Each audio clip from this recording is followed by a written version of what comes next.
Most students are packing up and heading home for the holidays this week, but the ECU football team will stay behind to take on the Tulane Green Wave. Doors are open at ECU Student Health Services, where they're offering free flu shots for students with student health insurance. For those without it, it costs $10. It may be empty now, but come Saturday, the seats behind me will be filled with 50,000 screaming Pirate fans as ECU takes on Houston at 12. As part of Think Pink Week, ECU sororities Zeta Tau Alpha and Phi Gamma will be hosting their first annual 5K. And behind me, construction teams work to put together a new facility for the ECU basketball team. It's expected to be ready in August of 2013. It's going to be a cold one this Saturday, especially on these metal benches, but that won't stop ECU fans from coming out and supporting their Pirates as they take on Houston at 12. Amanda Knox was a typical college student when her study abroad experience left her submerged in a foreign legal system, battling to get back to the United States. While Knox's case gained national media attention, it has not deterred ECU students from taking their studies overseas. It was like one of the most rewarding experiences I've ever had. Study abroad advisor John Williams says that Knox's trial is an extreme aberration and insists that most students have no problems at all during their experience abroad. The overwhelming majority of our students are able to go overseas with absolutely no trouble at all. Williams says that Knox's story has re-emphasized the importance the university places on safety and making sure students are well informed of the rules and regulations before going overseas. We are very concerned about the safety of our students, and so we advise them about things like traveling in groups, getting to know people in different areas when they get to the host university. And basically having a plan for what to do in a crisis and then a fallback in case that's not working quite right. Junior Cameron Crowder says ECU has made her feel comfortable and well prepared about her upcoming semester in Spain.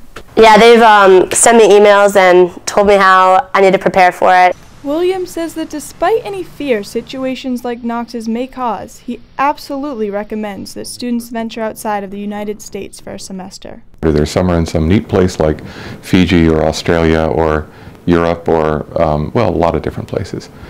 I'm Alexa Dakar, reporting with ECU News. One person can make a big difference, and ECU senior Lauren Athey illustrates that through an organization she brought to ECU called Headbands of Hope. The organization, which sells one-of-a-kind headbands, was originally created by Athey's friend at North Carolina State University. Jessica, had different connections, and my Sunshine Shop out of North Dakota makes our headbands, and they ship them to us from there. For each headband sold, one headband is given to a young girl fighting cancer, and $1 is given to childhood cancer research. We normally give out the classic shabbies, which are the thicker band with the flower on them, to the little girls just because they're not so tight around their little heads. And they don't leave marks and stuff. They're more comfortable. And I brought in about 50 different headbands, and they got to choose which one they wanted. And if they have younger siblings, of course, I would give them one too. But it literally brought tears to my eyes that they are so excited just to have me there, just by a simple piece of cloth that made their day. Athey hopes her efforts have helped to spread childhood cancer awareness among ECU students. Senior Cameron Crowder is one student among many who has been touched by Headbands of Hope. I think that it's a great cause, and it shows that one person putting the word out can make a difference and help others. And while the organization is currently only geared towards women, Athey says that they are looking to expand. We want to end up doing a boys line, like this, either like a baseball cap or a bandana or something for the boys to enjoy too. ECU junior Nick Thrasher says he is already on board. Yeah, I think it's a great cause, and if they had hats, I would definitely buy one.